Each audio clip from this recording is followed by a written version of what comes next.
Assalamu alaikum baɗigol ngali konton bi arabalungo october karotili follow 2025 kabonni kibaro network ngali bismillah momi toni konton kendo alnal bari malen pamane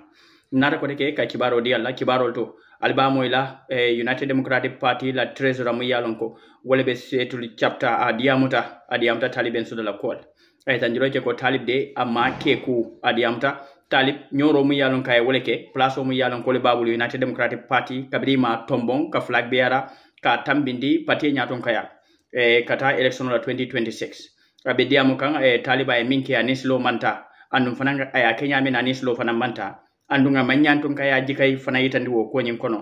jemale diamta anda yamine fo nyin kumolto albo moy la nyin kacha ko atala diamo kola fondinke do fana diamo cha sabulu kuma kilunga e wala sata ko talib de anyanda hakilo tulale bawa ka banko dingola ka fuko modul beje fo le nyali mata bawo kuma kan mu yalon ko e wala fay ako talib ay mi yitandi wala nyinto ka mam banko dingol horma ami bunya andum fana atala nyato ala nyato tadama wala kuma yatay fondinke di amta emne fala kumol kono albo mo la nyin kacha ko wo kola James Jadama fanan kuma kan kilingola e wolle sata diamta bankola kola diamta fanan kilimba so mu yalan ko be kedi ay mine fala kumol kono albo fanan moyla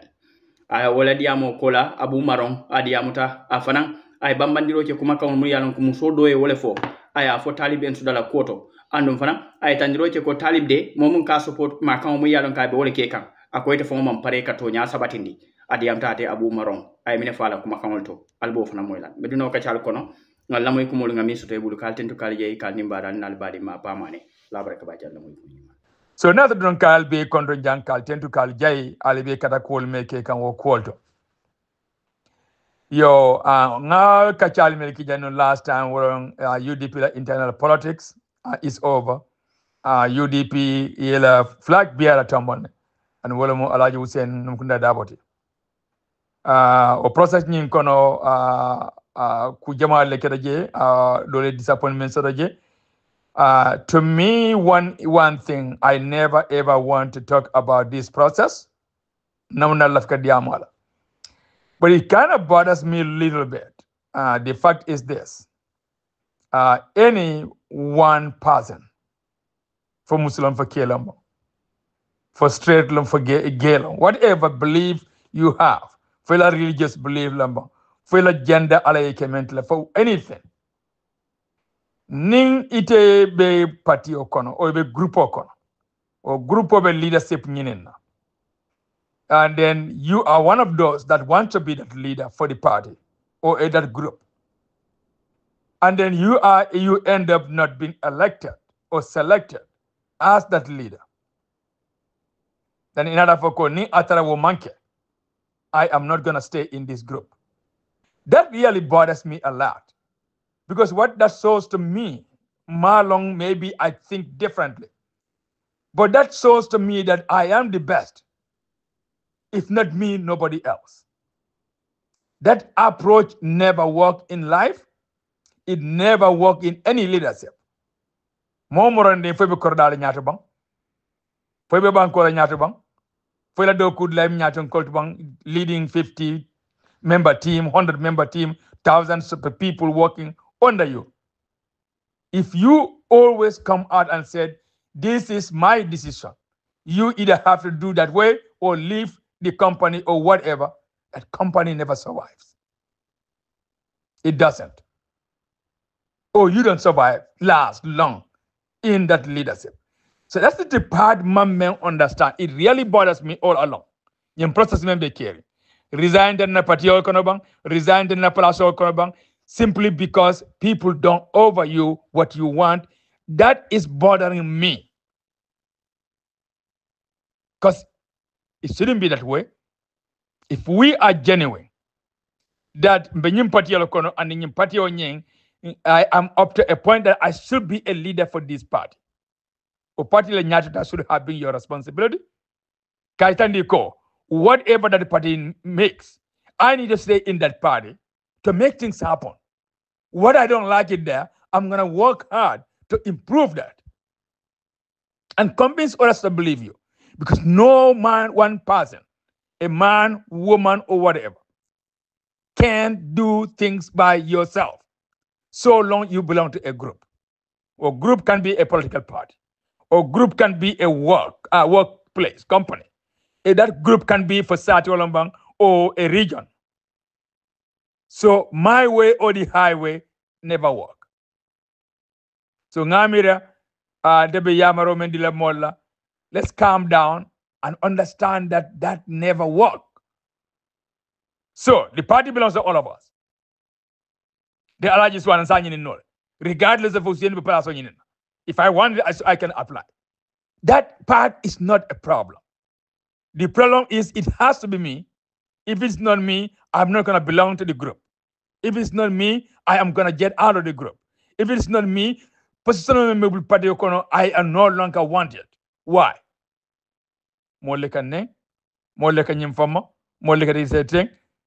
People always going to say something about you.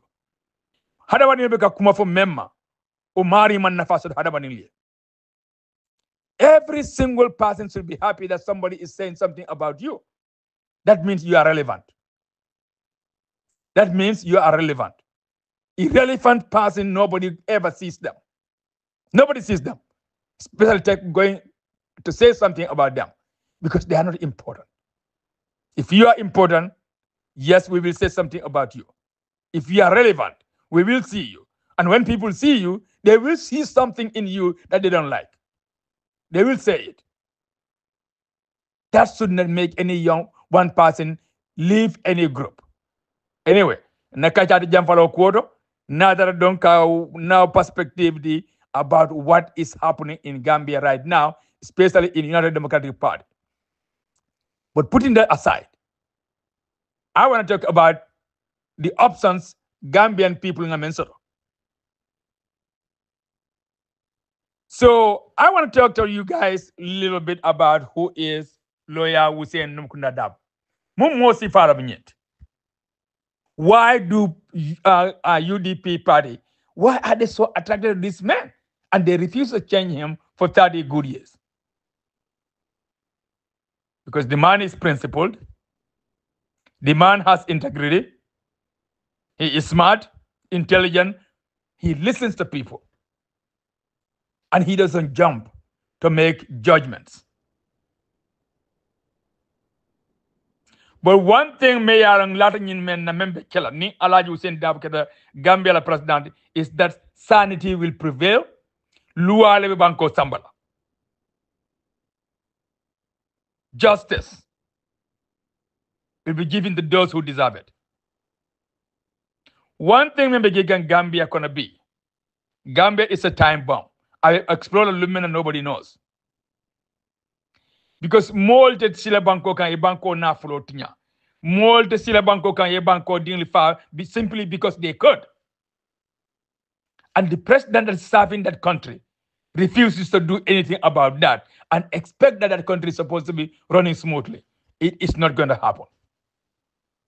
And Gambia more face right now. And I will say one thing I know about him. And that simple reason alone will make me support him so long he offered himself as a presidential candidate. That he is corruption free. He is incorruptible. And Gambia la komatabe may asabo on corruption. Last week, Nadajaneka Lofo Okwoto. Baro Barandil. About 700 million of Gambian money. Ka bondi ka diala. Dinding mayalanko abmalo member carrying Fankan Solof. But more Malayalanko in that age group Gambia are thousands of them dying in the desert, dying in the Red Sea, or whatever, and then going to Europe for a greener pasture. If that 700 million is spent to take care of those young people, hopefully we could have saved some lives. We could have saved some lives. But the kind of leader Barrow is, the tribal leader. Tribe in the sense that a leader that cares only about himself and his family or people around him. Neo Kenyaton Kodi, Ngale Janko Grikol Ko, those are people they will never give their leadership to. Because if you are looking for a citizen, a leader, look for a citizen. A person that cares about not only himself, but his country. A person who cares about others more than himself. A person who will sacrifice himself for the people. And I was saying Del Bay for the rest of his life. I remember in 1981, time in a Kukila, Gambia, thousands of people were arrested under Jawara's government. Thousands of people were prosecuted under Jawara's government. The male suspect go wale ku nyim plot nyinta or participate in some one way or the other. Okay, that. But Allah Hussein, there was a woman I will always remember that came to his office from Nyomi. That came to his office from Nyomi. The woman has nothing, absolutely nothing, not nothing to give to this man to defend his son, her son.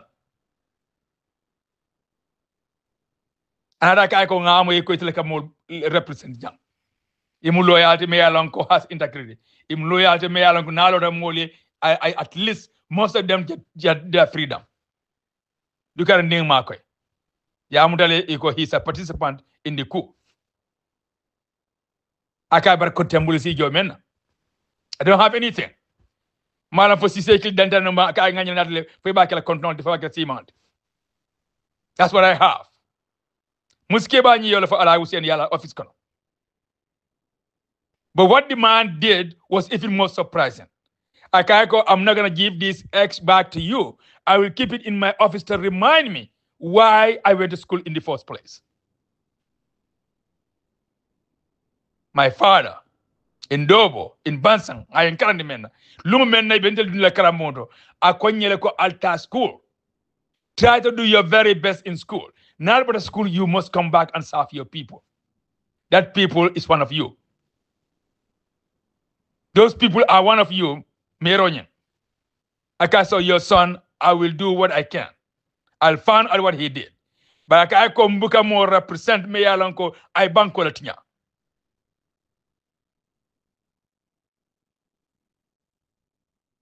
Mbuka more represent me alonko I more hadaban dole tonyang. Because if you do that, you are participating in destroying the country. And I will say your representative pro bono. Kaita ni meroloko, I am here because of people like you. Na daddy olafanya, and I will continue to serve the people. When Ali Hussein was serving under Jawara's government, Delbe grew up a government. Delbe, we thought we deserved some kind of, scholarships to go to Harvard or whatever school we need to go to. We couldn't get it because we believed the government was corrupt. It was probably giving the people less deserving than some of us. But we believed that they were corrupt. So Ali Hussein was working under the government at the time. But they couldn't corrupt him. Another assembly department where wills were determined. Nimmo father I will not disappear nyadil. Ali Hussein was the one who was leading that department. He was on a vacation. He came back on a vacation. Ayemola filed in his office. That was decided in a way I don't call on his banko luamanta and his silomanta. Musufula bukewbulu. Keopanda ala nafulo, one part of the family were well, connected in Banjul. The other part has no connection whatsoever. Memang connection also ikobo bundla will konal diakuya. I call over my dead body. In the family, they are equal as far as the law is concerned. In the family, they are equal as far as relationship is concerned. Ibele kema mati, ninkia father, alamusuflo equally, have equal share in that property. So the property must be shared the way the law decided. Guess what? That was one of the reasons why he left the government, because he has to change it. Akoi is not going to change. If that has to, there is two options I have. Either I leave the office or what I decide to do, that's what's going to start. fairness, justice must be served under Alhaji Hussein Dabo. Wolum ayo la kile. Ayo office bullet moment. That was one of the reasons he resigned, to go and do private practice. Pabi your case ni mwele, Alhaji, Jawara. There was a reception where Hussein was participating. A very young, bright man, on that, legal department, I heard that he left. Is he here? Yes. Somebody called him for her. And I wish you talked to me before. I don't need to talk to the president to make sure things happen in the right way. That was his position. Hey, Banco Nyante Terla Modle Bulmeya Lonko, they will serve the interests of the people. In family, I'm not rich. The Dafala Moloko Alhaji Hussein is from a rich family. But the other family, they can take care of themselves. They can take care of themselves. If the man retire completely now, I don't think there will be a day our family na condone simang is a problem. I don't think there will be a day kafoko na bilo mejono electricity father kono because I don't have the money, or water because I don't have the money. That is not gonna happen. You cannot give so much and be left behind by God. So this is a man that believed nako wala nyanta na banko sambalabi. UDP call you decide, and any genuine UDP member, I think, should fall in place to support a man that we believe is incorruptible. And corruption is what is killing our country right now. Corruption is what is killing Gambia. Alinga try and the banko protect. Alinga try and the banko. Well, if we can go Gambia corruption free, this country will have moved forward. This country will move forward. Anyway, whether you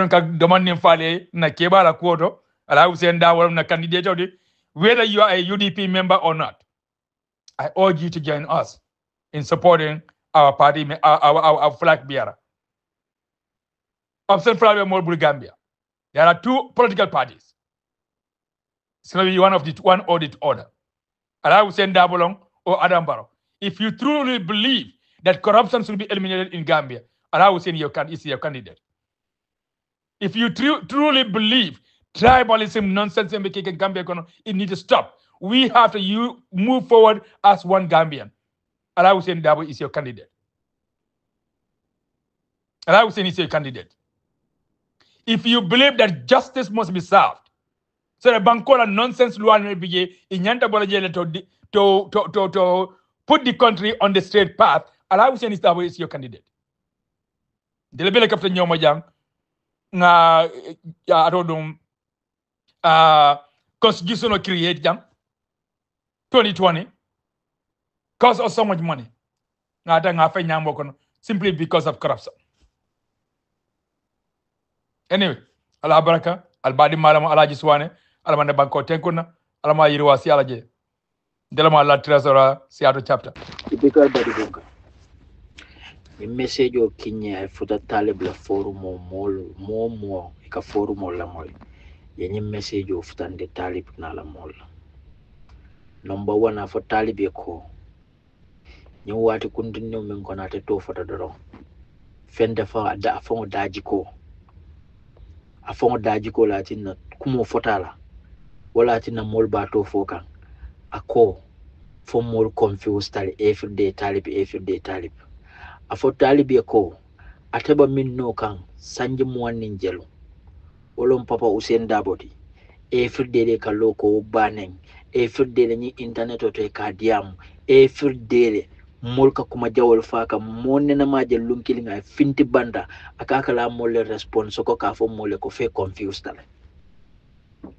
afo talib yeko hani ya kompino atol marala no soko banko momi yalon ka ite kete ba presida yanyinola ite toka mimfo ite ko mol confused tale fo mol mandara kendari josi yete to mimfo ni wati kunde ningo ite kete ndola banko mara ni ite ndola banko mara wala banko iba super jolon nale typical afo talibi ko dolko han sanya murun karambodo aita kalam politiko karambumbato atala biren masi ala maturity masi ite kumanta adulata folo nyinto kilino e ko wala confuse woni taba minno kan sanji muwanni jeli babanen alko min yalon ko ke bayatare ite min mu fondin keti ite manta hani jannin da ite confused min ko tota woli bol banen kay be nenkan dol fata je dol niol tuta je dol sasata dol kuranta dol lanjurta dol nyaalte ita je hani kabi ibe sim fulole balorim bambande imam murun ko mela foraya be bulo kon ite muntu mama sainin sain de mete keta jikla teta lete to min kaf ika adam baro min na palaso noma luwolu na to kaf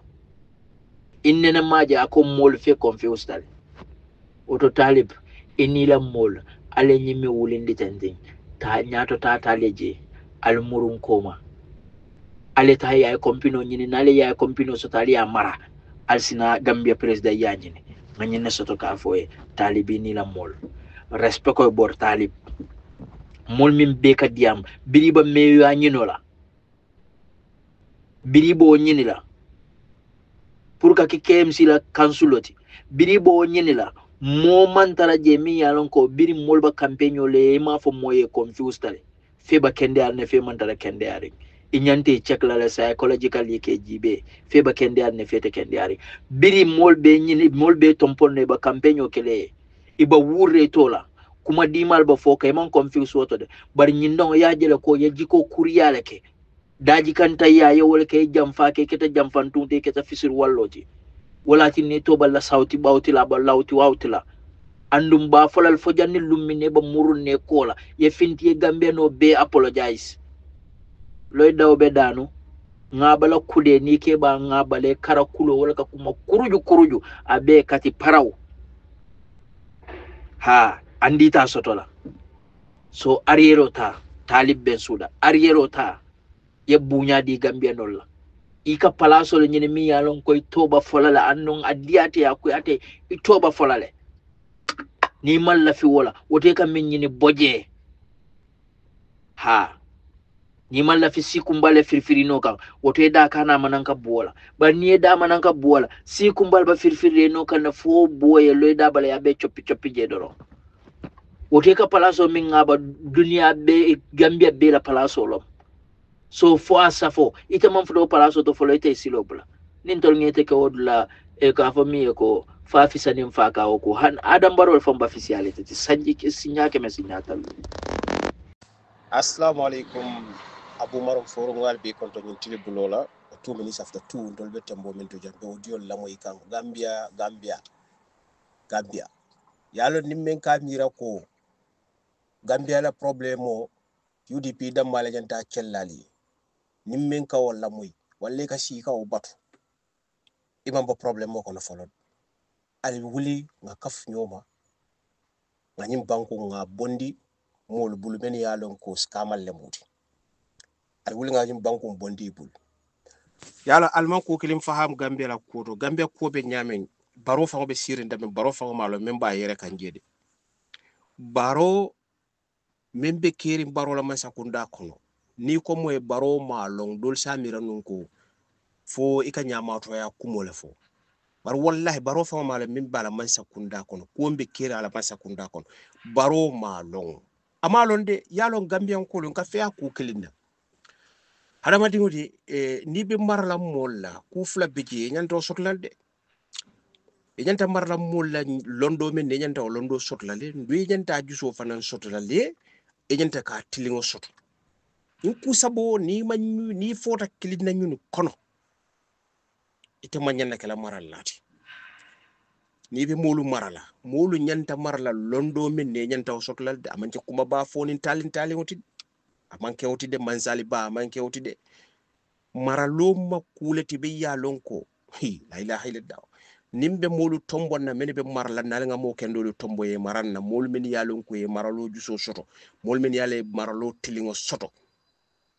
a ala nya silango bela ala nga mol tombo ngesi nyaato na flo e kafuma ibaro ni mo tambindi nyaato men nyanta kamarela ila tanko be wole bulu kato ninko tanko policeol batle koto sojarul batle koto bankola na fulo batle koto ni wonata ke mo jankere oti wallate ma long abitani bulu jumal la men yati mini wol be ke mo jankere oti sa albel altul bita min tole ya mira tal fayla fanka so kono ba alla maralla men kale ko kulungole be mbulu atata ay kulungo fay akaye bosole nati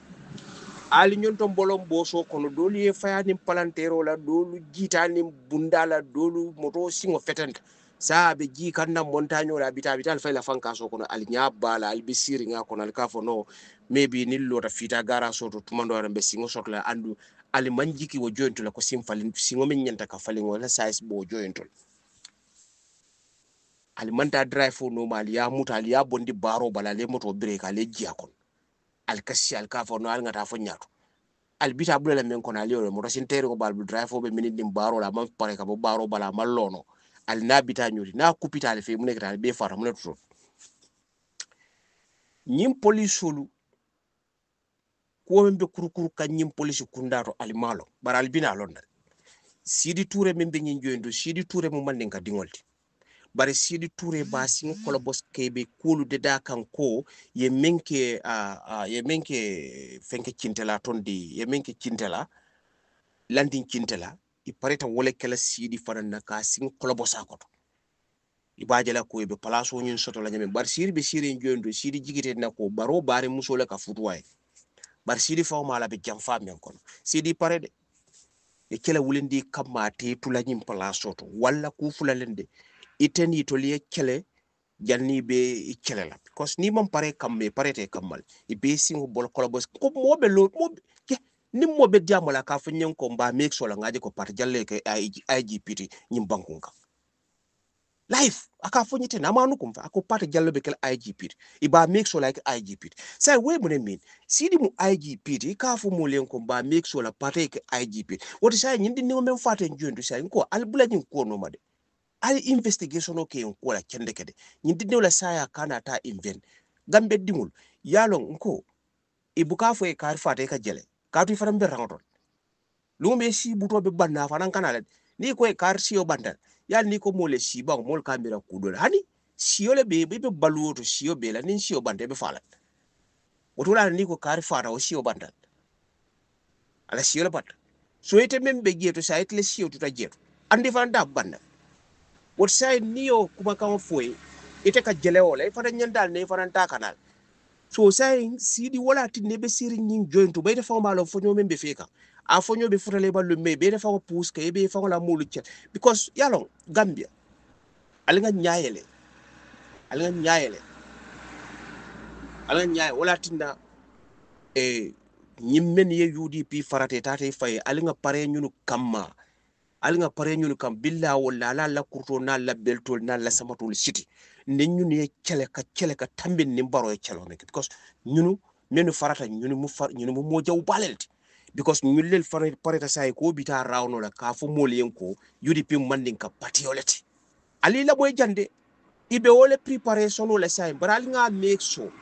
yalo hada madingo kana trasiri ka fo no mbatun drum fo nyuni na drum be kulala hani ali wulid because ni altra la sa do fa nyanta bungo le ne dimba dungal al kal bo falal ni to le kele be kutulal ali wulid ni e benti ya karan kono ha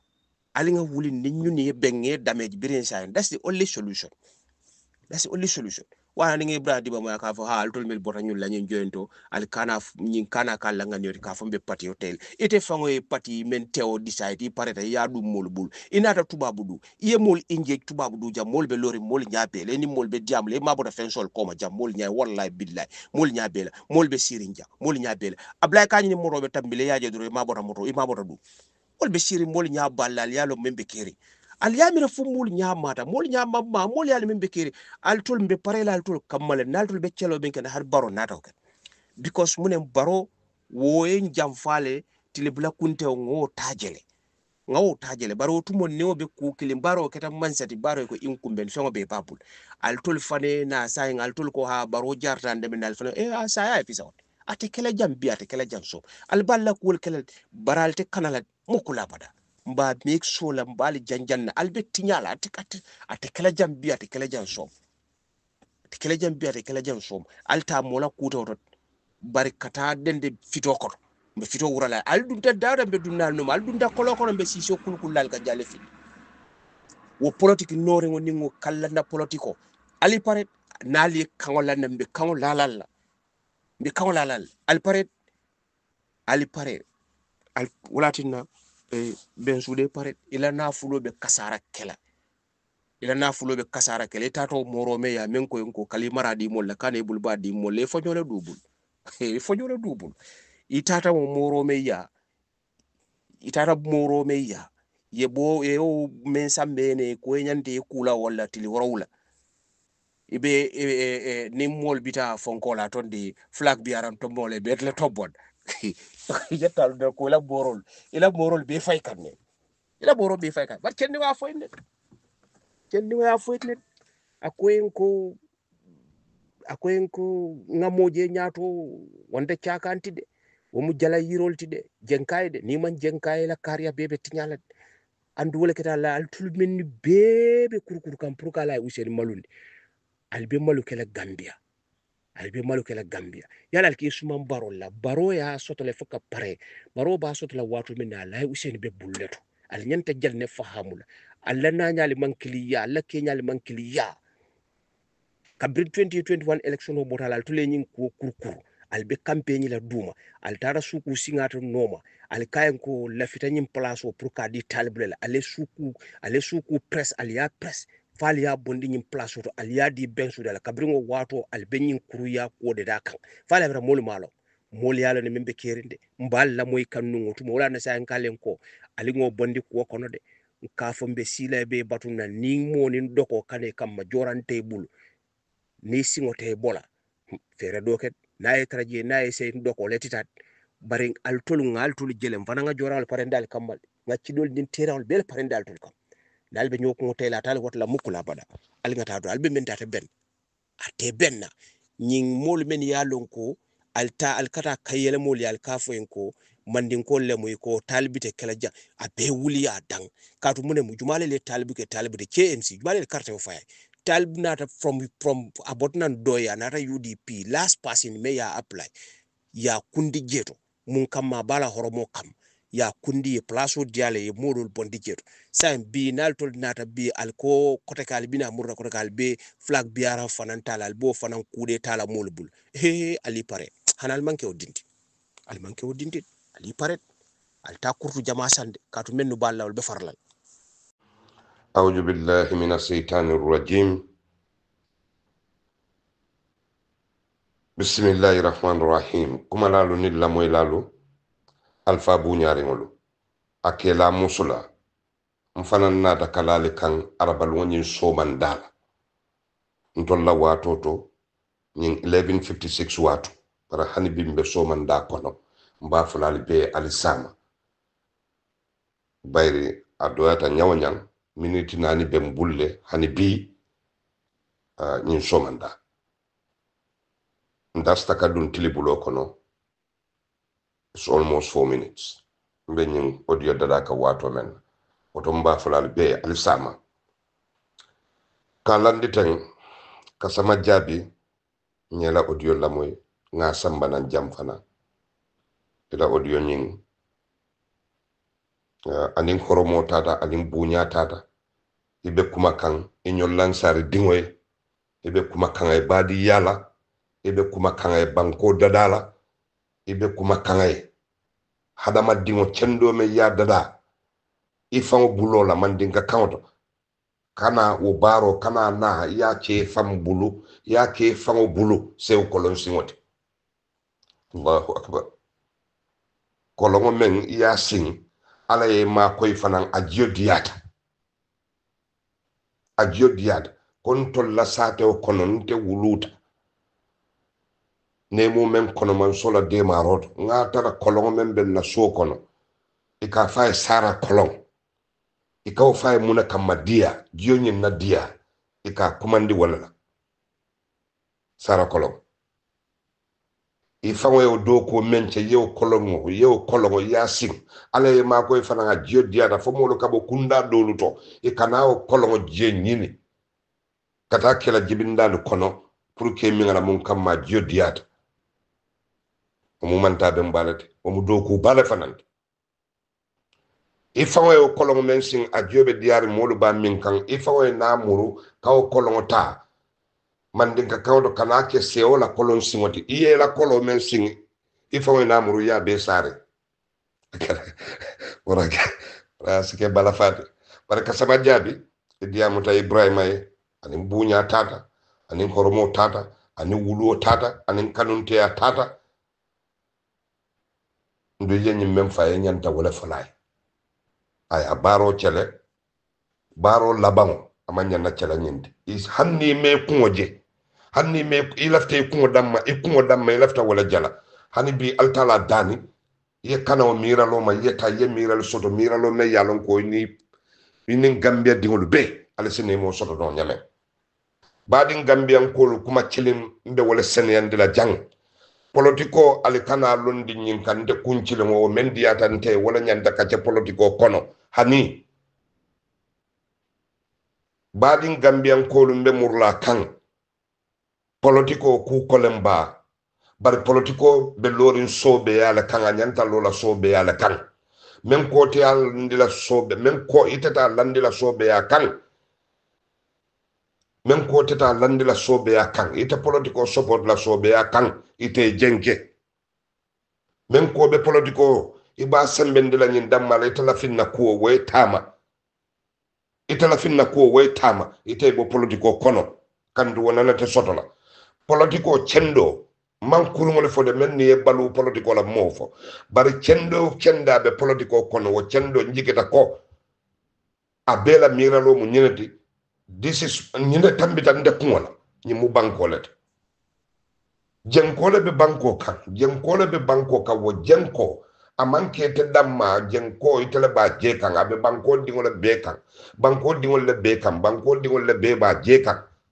oton dun daje sobe ya kan kanyin ko ka falin politiko be lori ñina kan ite mari la diya ko damma wonde de banko bele mu ñinde ndum banku din cende na atuma njikita ko mu banku din cendo let ni mum be kunna collective be nyanda kelam kunna collective responsibility leti kanyin adama baro man sakunda ka danjang mammo kilin nan ni dia nyinin ka jang mammo kilin manta wala brain noma pour ka fombe nyine kela pour ka kari satisfied no wote jang banko la ko le be jang même ma ben ma fole ne ma ben même ben janjandi kan purum kana nyim baro bondi wala sita ke sababu ngode baro sita kanamma ntete jayila jang because mba jala tata te ko la interest la badin Gambian ko politiko nyanda tala tenne de Gambia dingol na lafta le da nyim dongola nyim tilo kono nyim borola ibali fulla dolu bal tinyaka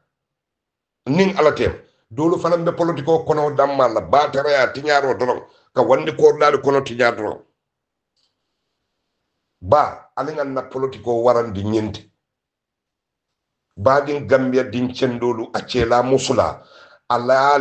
alingan sondomolu yuru wandi ngala dani ayin so sondomu yuru wa men naka kafunya lungolung alikana mo fi samantian dali fangoti politiko kono no nimme fisamanteya mbe fisamanteya ndila abe kala nyine kanko ibe loring sarati tilindingol le kan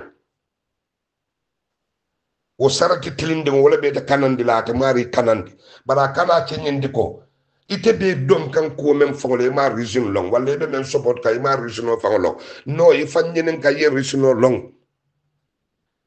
kon kam men faale don karle nyinte al ninkri kirobita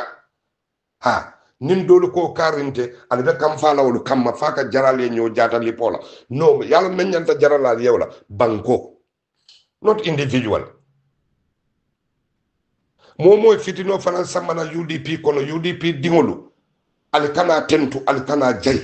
ala baro hanna mum baro ke ja baro labandula a ke sew kolon singolete ngo alika politiko jetangal fasare kenzawol bula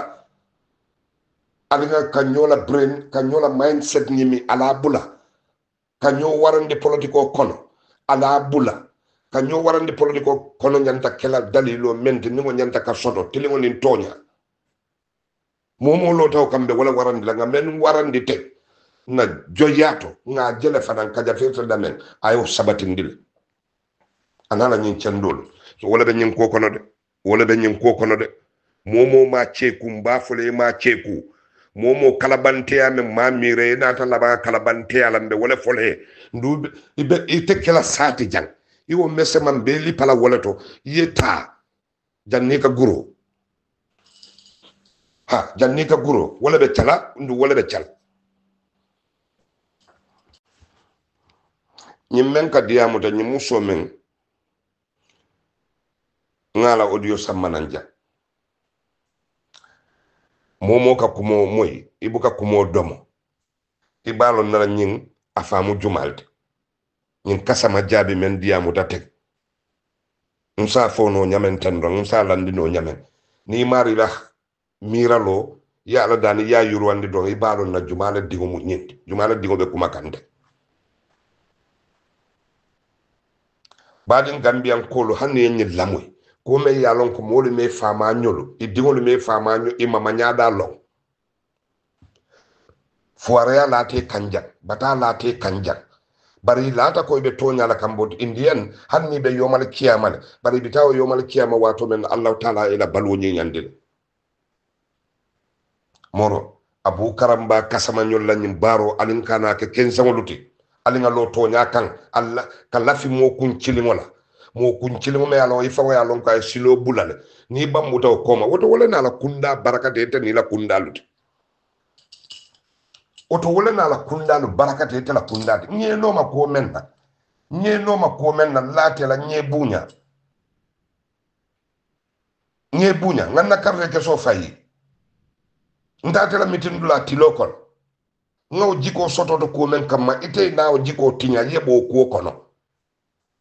ite ko kabula o mari la nom woto mari na la kunda wala barakate te ni la kundate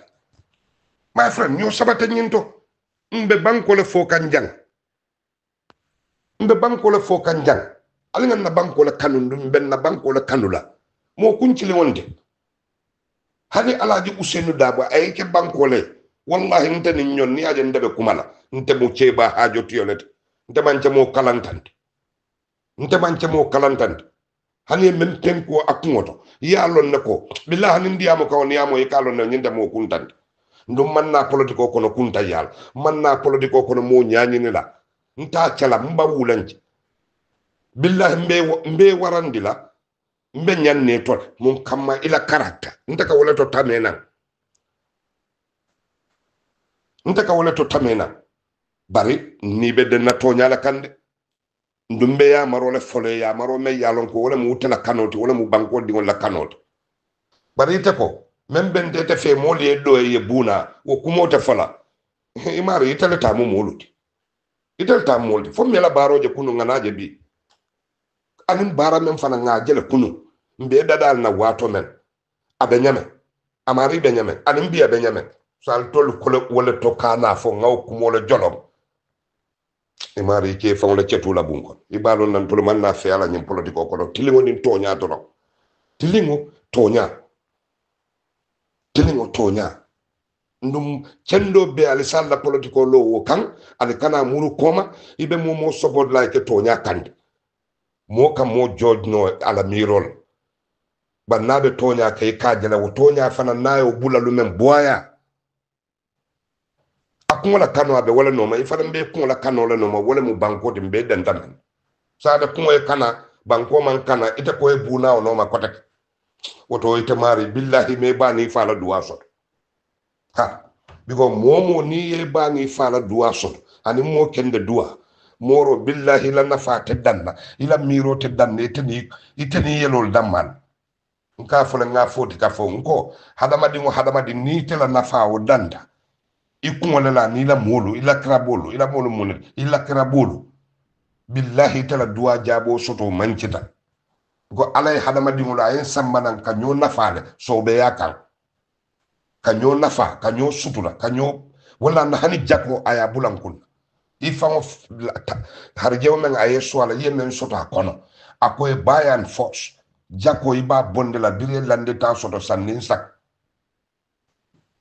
ya soto banko ya soto laran da ko to bank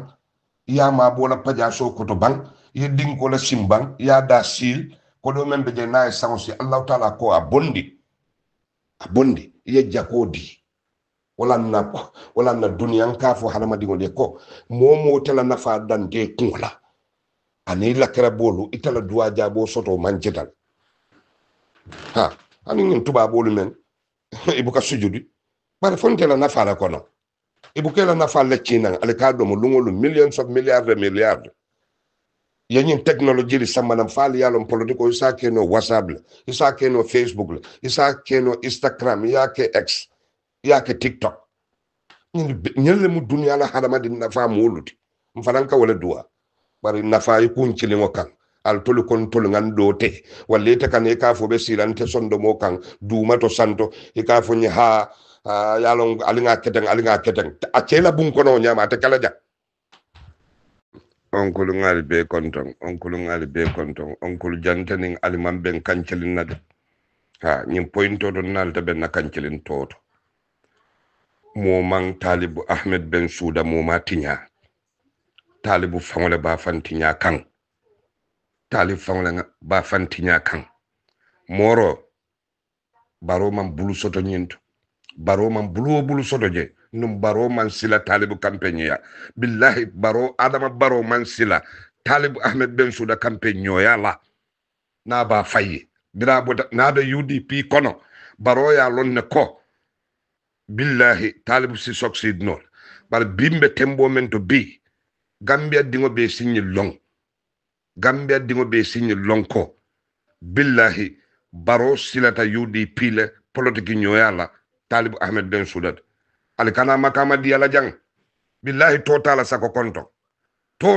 konto alikana kumayandi ndalta kumandi non wallahi talib mam futa je abe mankirin jelala mam futa je sembeta koma kodi domo lalle ba koma wallahi kodi domo lalle ba koma nganyem fuko sinya saba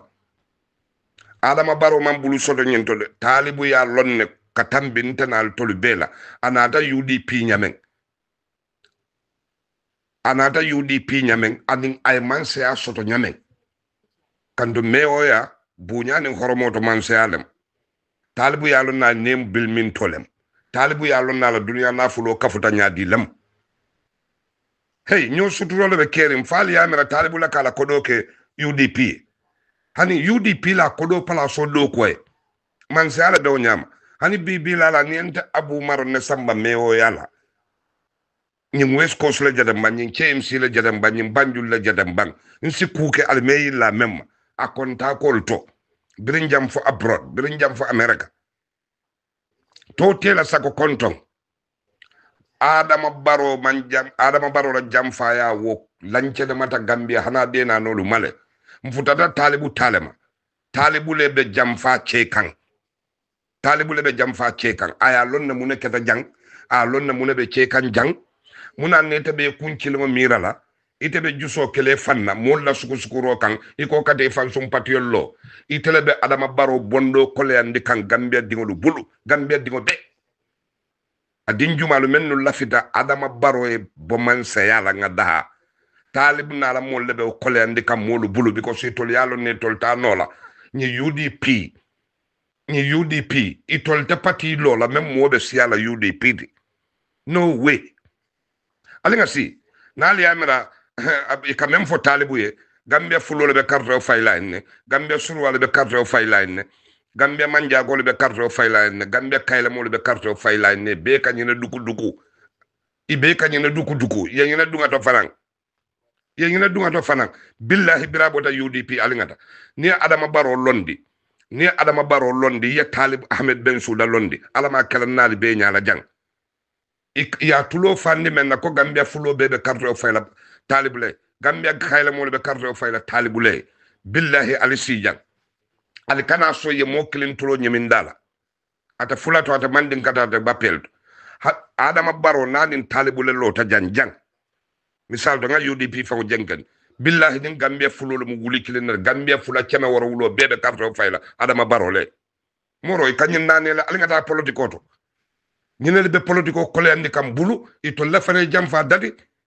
ikata adama barode moro men kada be nyala jak talib fango men kele a ite ko la finna ko wala nyanda kele bayan force o man kete ite ko kaka fole fara bar o man tous ke jan talibule ma beti fam futa jak ndun nabe nyola sudo tele mbe nyatele na tella de sare ngola fa diara sabati sare ngola fa diara sabati adama baro ngaw jejanne motata fono la moye bar même fana ngo be ko la itana te disi sonota kana do ko kole andi mol bulu ko te ka banko diwolu jamfa ita fana ko bita lo le fayen ko mo kalanta wol be men mo man bulu soto je Talib Ahmed Ben Souda wala bulu soto je ko sa tele la moy ñi mo kurngol la men no ke balu politiko la ay moto sa menni ay men la korda labang nda futa la jel na be futa la jel ni ko compromise o de kala na be futa la jel Talibu sa lon ko billahi mo ya support wala namana so mbadi ngol mbele kuma kawal moy mi yalan ko le fota nga mo ya fota nyami na fanan mta ladiya moto si yala je